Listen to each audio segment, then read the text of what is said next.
up, youths and viewers? My name is Kiss, and welcome back to KTB Network. So today I am reacting to Who is the Real Face of Resident Evil by Legacy Wings. That's kind of hard. Because we have on the thumbnail we have Leon, Chris, and Jill, right? I would have said Chris if he wasn't as unpopular as he is right now. So I'm gonna have to say Jill because they've what is that? That they haven't. What is the antithesis of accelerated age? Anyway, her age process has slowed down, so that tells me that they're using her as the real face of Resident. They're trying to prop her up as a real face of Resident Evil because she's likable. So those are my 2 cents. But let's see what Legacy Wings has to say. De-accelerized, I think that's the word. I don't know. You guys let me know.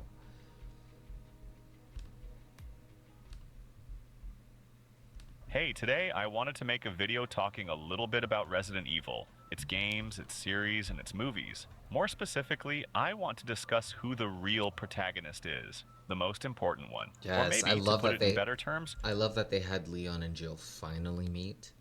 Although it's not the okay, so 2 things to say here. It's not the Jill I wanted him to meet. But also at the same time, back then, I was one of the people that was like, Jill needs a new face. And I shouldn't have said that. I shouldn't have spoken it into the universe. I wasn't one of those people that actually commented that we need a new Jill. But when it happened, I'm like, yo, this girl looks more like Alice from Resident Evil than Jill. You know, they could have introduced Alice in the Resident Evil universe. Maybe, maybe not. I don't know. Some of y'all might disagree. But Alice was an interesting character if she had been done right. who is truly the heart of the entire franchise? Now, before anyone jumps in to say there isn't just one But I guess we have our own Alice now, which is Rose. protagonist, since even Capcom has officially stated that there are multiple central characters, not just a single one, I still think we can come to a solid conclusion about who holds the most I love it. I'm sorry, I'm pausing a lot, but I love this song, the Resident Evil song by Marilyn Manson. I listened to it today while I was working out. weight in the story overall. Not based on personal favorites, but on influence, presence, and legacy. And that's exactly what we're going to explore today. So if you're into this type of content, I gotta let work me out know to with it a again. like. Sit back, get comfortable, and let's dive into it. To start things off, if we take a step back and really think about it, Capcom has always toyed with the idea of having multiple protagonists. You've got Jill, Leon, Claire, Chris, and eventually Ethan, the most recent one. Each of these Claire is likable. Ethan is dead, so no. characters bring something different to the table. Are you a Roblox fanatic? Fuck! Different to the table. Some are more loved by certain fans, some have deeper stories, and others just bring a different energy to the games. And I Right. think that variety is part of the franchise's charm. It's what keeps it feeling fresh. It's fascinating to see how these different characters face the same kinds of threats, bioweapons, deadly viruses, and absolute chaos, and how they each react in their own unique way. No matter who you play as, at some point you're probably going to end up fighting a towering mutated monster in some horrifying lab or abandoned mansion. So if we really want to name the most important protagonist, I think we have to break it down. First, who carries the emotional and thematic core of Resident Evil? Second, who best represents the fight against Umbrella and all the horrors that came from it? Third, who has the strongest and most meaningful character development over time? And finally, of course, who stands out in terms of popularity and cultural impact among the fans? Because of all these factors, it's not a simple answer, but I'm going to try anyway. Let's start with Chris Redfield.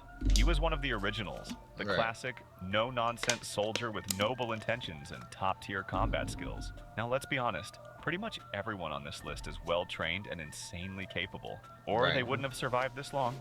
But still, Chris set the tone early on. He made his debut in the very first game, back in 1996. so did From that point, he Jill. became a recurring and central figure in the series. We saw him again in Code Veronica, Resident Evil 5, Resident Evil such a good 6, a bit in Resident Evil 7, and then with a massive role in Village. Chris is, in many ways, the symbol of long-term resistance, the never-ending fight. He's the older brother of Claire Redfield, a key member of the original STARS team, and maintains strong bonds with other legendary characters like Jill Valentine and Barry Burton.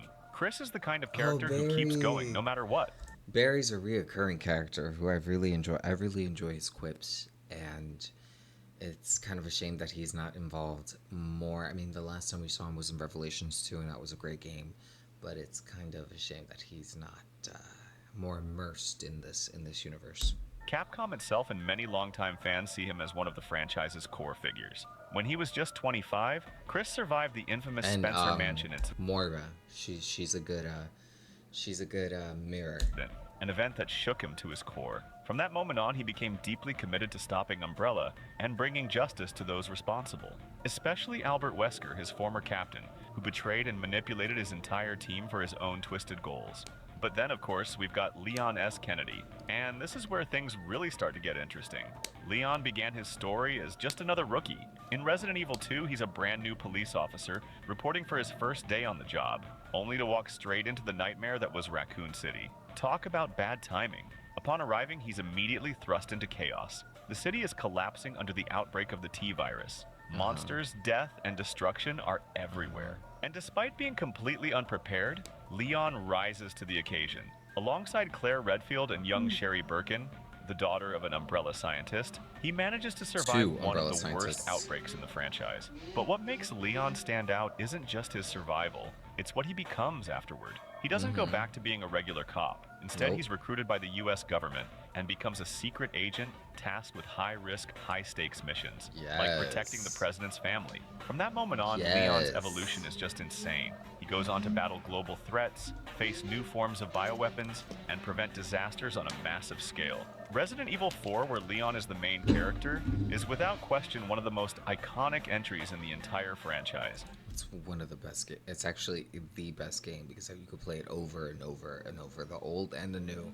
And I haven't played Separate Ways yet, but I will, and I'm gonna add it on this at the end of this video.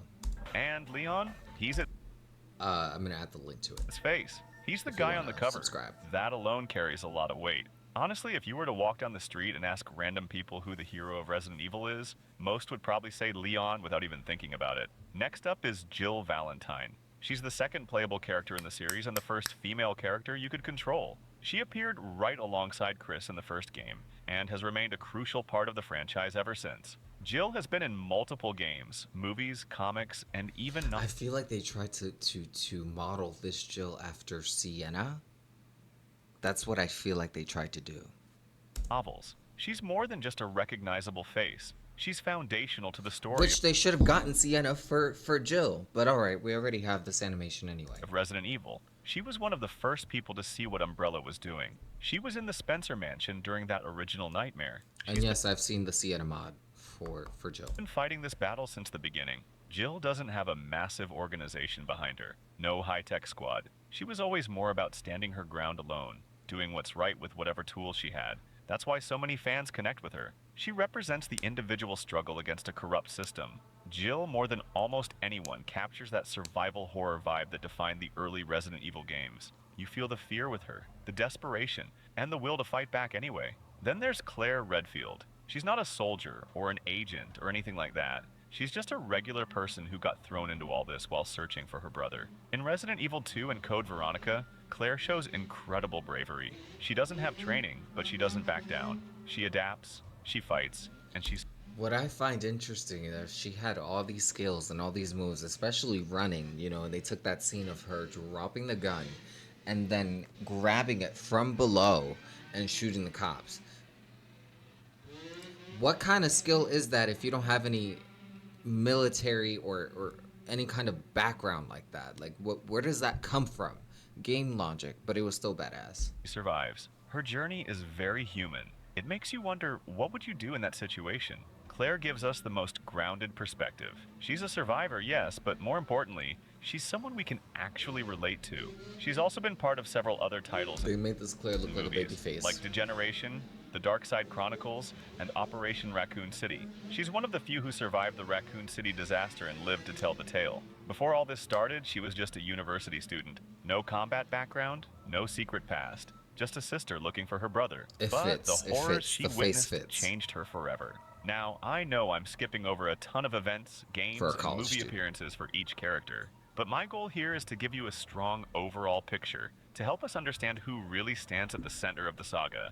And lastly, we have Ethan Winters, the most recent lead, and without a doubt, The man a without a breath of face. fresh air. Ethan brought the franchise back to its horror roots with Resident Evil 7 and Village. His story was more personal, more intimate. It wasn't about saving the world, it was about It's about saving his saving his family, daughter. and that made the terror feel much closer to home. For some fans, Ethan was the spark that revitalized the franchise. For others, he never quite matched the iconic presence of Leon or Jill. Still, you can't deny how much he went through. He endured immense pain, loss, and suffering, and kept still going. got He his fought girl. grotesque monsters, faced impossible odds, and became Lady D was fine. a literal force of resilience. Ethan was unshakable. He would do anything to protect those he loved, even if it meant sacrificing himself. All of these characters have changed over time. Chris grows older, becomes more hardened, sometimes even more brutal, but he never stops fighting.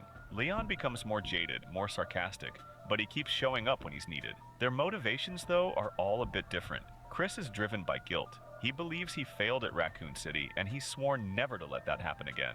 Jill is driven by freedom. She refuses to be a pawn or a victim. Leon is motivated by duty. He knows someone has to do the dirty work, and he steps up. Claire wants to protect the innocent, especially kids like Sherry. And Ethan is all about family. Everything he does is for them. And then, Right. of course, there's the fan base. Leon is by far the most globally popular thanks to Resident Evil Really, Leon? Okay, you know what? Oh, that makes sense. 2 and 4. Chris has his classic fans and those who love the ultra-jacked version from Resident Evil 5. Jill is iconic, especially for the veteran players who grew up with the franchise. Claire connects deeply with fans who appreciate emotional depth and humanity. And Ethan, despite initial criticism, eventually earned his place in the hearts of many through Village. So now that we've taken a deeper look at each of them, Yes, let's go back to yes, that it original was- question. it was In my sad to see personal him. opinion, while also trying to be fair and reasonable, I think Leon or everyone's Jill? going to have a different answer. And that's okay. But if you were to push me to choose just one, I'd go with Leon because of everything I mentioned above. His growth, his presence, and his impact. That said, I totally respect if you disagree. We all have our And yeah, it makes sense. It does. It does. Because people like his quips as well. Like, he's very entertaining on screen. He has that camera presence. Yes. own perspectives. I agree. And that's I what agree. makes these discussions so great. Which is But why now- I believe they're putting Leon and Jill together for Resident Evil 9. Because the two of the most popular in the franchise are going to make a badass game. Just like that. That's why they introduced them in Death Island. Now, I want to hear from you. What do you think? Do you agree with me, or do you believe someone else is the true heart of Resident Evil? Let me know in I the agree. comments. I always read them. And if you made it this far, thank you. Don't forget to drop a like and subscribe for more. Alright. Subscribe to this man. But, yeah. Let me know what you think about this video down in the comments below. Let me know what other gaming videos you want me to react to. Like and subscribe if you vibe. Become a beaut today. You know what I'm saying. And I will see you guys on live streams. Take care and thank you for stopping by.